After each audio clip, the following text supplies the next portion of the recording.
guys, good morning. For today's video, dito kami sa City Hall San Pedro ng pamangkin ko kasi may pinaprocess kami na legal documents and then pina-follow up din namin yung financial assistance ng kanyang late daddy.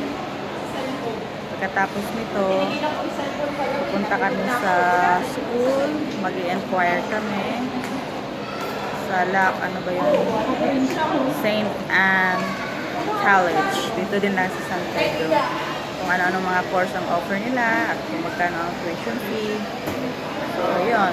Mahirap ang buhay ngayon, guys. Kaya, kailangan magsikap makapag-aral para makahanap ng magandang trabaho. So, wala mo nang pasyal. Dito lang muna kailangan tapusin yung mga importanteng bagay like itong sa school. Yun. So, yung pamangkin ko si Lexi yun. Mamaya makikita nyo. Mag-ano kami. Mag-video kami. So, ito lang muna guys. Tatapusin ko na short lang to, short video. Tapos next time na lang ulit. Okay? Kasi parang open na yung office. Nabutan kasi kami ng lunch break. So, next time ulit. See you later.